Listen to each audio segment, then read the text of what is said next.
అమ్మ, ఈ ఆలయం పొన్నియమ్మ ఆలయం అని అంటుంటారు కదా, అసలు ఈ ఆలయ విశిష్టత ఏంటమ్మా? ఈ పొన్నియమ్మ ఆలయం అంటే, పొన్ను అంటే మేము తమిళ సాంప్రదాయంలో ఇక్కడ ఎక్కువ ఉంటుంది మా ప్రాంతంలో. పొన్ను అంటే 16 సంవత్సరాల బాలిక, 13 నుంచి 16 సంవత్సరాలు టీనేజ్ గానే పొన్ను అని పిలుస్తారు. అట్లా ఈమె బాల త్రిపుర సుందరి. సో ఈమెని పొన్నియమ్మ అని ఈ ప్రాంతంలో ముద్దుగా పిలుచుకుంటారు. వాళ్ళ ఇంటి ఆడపడుచుగా నిలవేల్పుగా ఈ ప్రాంతంలో ప్రజలందరూ కూడా భావించి పూజిస్తారు. ఈమె చిత్తూరు ప్రజల యొక్క గ్రామ దేవత. ఇది తరతరాలుగా అంటే మాకు తెలిసినంత ఒక 700 సంవత్సరాల రికార్డ్. అంటే అప్పటి నుంచి అమ్మవారు ఉన్నారు. ఈ ఆలయమే కాకుండా ఇంకొకటి గంగమ్మ దేవాలయము, ఆ అమ్మవారు కూడా ఆల్మోస్ట్ 700 సంవత్సరాలు 750 సంవత్సరాలకు ముందు. అంటే మా తాత ముత్తాతలు మేము వంశపారంపర్య ధర్మకర్తలు ఈ పొన్నియమ్మ దేవస్థానానికి. మా పెద్దలు అమ్మవారిని కొలిచి పూజించారు. సో మాకెంతో అదృష్టము భాగ్యము ఆయమ్మను కొలిచి పూజించుకొని కోరిన వారాలు ఇచ్చే తల్లి, కోరిన కోరికలు తీర్చే తల్లి. కొలిచి మనం ఆమెను కొలిస్తే పొంగు బంగారమై ఆమె కోరికలు తీరుస్తుంది అని మా అందరి యొక్క, మా ప్రజల యొక్క విశ్వాసం, భక్తుల యొక్క విశ్వాసం. పొన్నియమ్మ చూస్తే అమ్మవారి అలంకారం ఎంత బాగుందో, ఎంత చక్కగా ఉందో. అసలు అమ్మవారు చాలా దేదీప్యమానంగా సకల ఆభరణాలతోటి, పుష్పాలతోటి, అలా నిమ్మకాయల దండలతోటి కూడా అలా వెలిగిపోతూ ఉన్నారు. ఆ అమ్మవారికి నిత్యం ఎలాంటి పూజాది కార్యక్రమాలు నిర్వహిస్తూ ఉంటారు? ఈ దేవాలయము చాలా పురాతనమైన దేవాలయంగా ఉండేది. ఆ తర్వాత వంశపారంపర్య ధర్మకర్త సికే బాబు గారు ఈ దేవాలయాన్ని పునరుద్ధరణ చేయటం జరిగింది. మా కమిటీ సభ్యులందరూ కూడా, వీళ్ళందరూ కూడా మా కమిటీ సభ్యులు. హేమంత్ గారు కూడా మాలాగా వంశపారంపర్య ధర్మకర్త. అంటే మేము చెప్పాము ఇంతకుముందే, మా మామగారు వియ్యంగా ఉన్నారు. అంటే మా తాత ముత్తాతలు, వాళ్ళ తాత ముత్తాతలు, హేమంత్ గారి తాత ముత్తాతలు, వాళ్ళ కర్ణంస్, మేము బియ్యంస్. మా అందరి ఆధ్వర్యంలో ఈ దేవాలయాల సంరక్షణ జరుగుతూ ఉండేది. ఇప్పుడు కూడా మేమందరం కూడా కలిసి కట్టుగా అన్ని కార్యక్రమాలు, ఇక్కడ కులాలు మతాలు అటువంటివి ఏమీ లేవు. అందరూ కూడా కలిసి పనిచేసుకుంటాం, కలిసి అమ్మవారి జాతరలు చేసుకుంటాం. అమ్మవారికి నిన్న కూడా అమ్మవారికి మహాకుంభ నివేదన చాలా బాగా జరిగింది. మీరు రావటం, మా అమ్మవారి గురించి అందరికీ తెలియచేయటం కూడా చాలా సంతోషంగా ఉంది. ఇక్కడ ఎప్పుడూ కూడా సనాతన ధర్మానికి సంబంధించిన కార్యక్రమాలన్నీ కూడా విస్తృతంగా మేము మా మందిరంలో నిర్వహిస్తూ వస్తున్నాం. రేపు 30వ తేదీ మంగళ గౌరీ వ్రతాన్ని సామూహికంగా చేస్తూ వస్తున్నాం. ఇప్పుడు మహాకుంభ నివేదన నిన్న జరిగింది.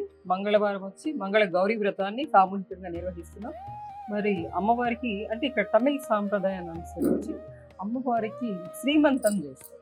శ్రీమంతం గాజులతోటే అంత అందరూ తీసుకొచ్చి ఇస్తారు. మొత్తం గాజులతోటే మొత్తం దేవాలయం అంతా కూడా అలంకరించి, అంటే భక్తుల యొక్క విశ్వాసాన్ని మనం గౌరవించాలి. సో ఈ ప్రాంతంలో గాజులు సుమంగళి చిహ్నం, అట్లా అమ్మవారికి అందరూ సమర్పిస్తారు తీసుకొచ్చి.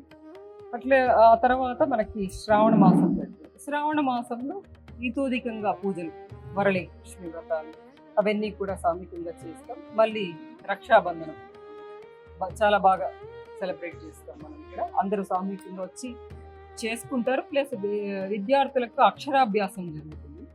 ఎస్పెషల్లీ ఈ దేవాలయంలో అంటే వివాహం కాని వాళ్ళకి కావచ్చు, వివాహమై సమస్యలతో ఉన్న వాళ్ళు వచ్చి ఆమె దగ్గర తాళి కట్టించుకుంటారు. తాళి అంటే ఈ మందిరంలో కట్టించుకుంటారు. వాళ్ళ సమస్యలన్నీ కూడా ఫట్ అవుతుంది, అయిపోతుంది. అట్లా నువ్వు ఏ కోరికతో వచ్చినా కూడా అమ్మ ఆశీర్వదిస్తుంది అన్నది మా అందరి యొక్క ప్రగాఢమైన విశ్వాసం. అమ్మవారికి మొన్ననే 3వ కుంభాభిషేకం కూడా చేశాము. చాలా బాగుంది. ఇట్లా భక్తుల స్పందన ఏ విధంగా ఉంటుంది అంటే చాలా మంది భక్తులు వస్తూ ఉంటారు, అమ్మవారికి మొక్కుబళ్ళు చెల్లించుకొని వెళ్తూ ఉంటారు. ఇంకా ఏమైనా ప్రత్యేకమైన సంప్రదాయాలు ఉన్నాయమ్మా? మన ఇప్పుడు మనకు అక్టోబర్లో దసరా నవరాత్రులు వస్తాయి కదండి, అంగరంగ వైభవంగా జరుగుతుంది. అమ్మవారికి రోజుకి ఒక అలంకారం ఉంటుంది. మీకు ఆ వీడియో క్లిప్స్ అన్ని కూడా ఇస్తాము. ఒక్కొక్క రోజు ఒక్కొక్క అలంకారము, ప్లస్ లలితా సహస్రనామ అర్చన, ప్లస్ దుర్గాష్టమి పూజ అత్యంత వైభవంగా చేస్తాము. అందరూ మహిళలు పాల్గొంటారు. కన్యా పూజ, సుమంగళి పూజ, అక్కడ చాలా సాంప్రదాయ రీతిలో దంపతి పూజ, ప్లస్ అశ్వ పూజ, గో పూజ, ఇవన్నీ కూడా ఉంటుంది. ఇవన్నీ కూడా మేము చూస్తూ వస్తున్నాం. ప్రతి సంవత్సరం ఉంటుంది ఇవన్నీ కూడా. అమ్మవారికి దాదాపు 108 పాల బిందెలతోటి పాలాభిషేకం చేసి దుర్గాష్టమి రోజు ఆమె శాంతింపజేసి రోజు సాయంత్రం అయితే ఒక్కొక్క రోజు ఒక్కొక్క అలంకారం ఉత్సవరకు చేస్తారు. మామూలుగా అంటే ఉత్సవర్ అంటే ఈ ఉత్సవ విగ్రహము. అలా కాకుండా ప్రధాన మూర్తికి మేము ఒక్కొక్క రోజు ఒక్కొక్క అలంకారం చేస్తాం. అసలు మీరు అలంకారం చూసారనుకోండి, మేము ఆ వీడియో క్లిప్స్ అన్ని ఇస్తాం, మీరు చూడండి. నాకు తెలిసి నిత్యంగా ఇట్లాంటి అందమైన అమ్మ ఇంకెక్కడ ఉండదు అన్న చాలా సౌందర్యవతి. కంచిలో కామాక్షం ఎలా ఉంటుందో ఈమె కూడా సేమ్ అలాగే ఉంటారు. అమ్మ, ఈ దేవాలయానికి వచ్చి మీ జీవితంలో జరిగిన అద్భుతాలు ఏమైనా ఉన్నాయా? నా జీవితం అన్ని అది అద్భుతం. నేను ఇక్కడ ఉండటం ఒక అద్భుతం. నాకు సేవ చేసే అదృష్టం కలగటం ఇంకొక అదృష్టము.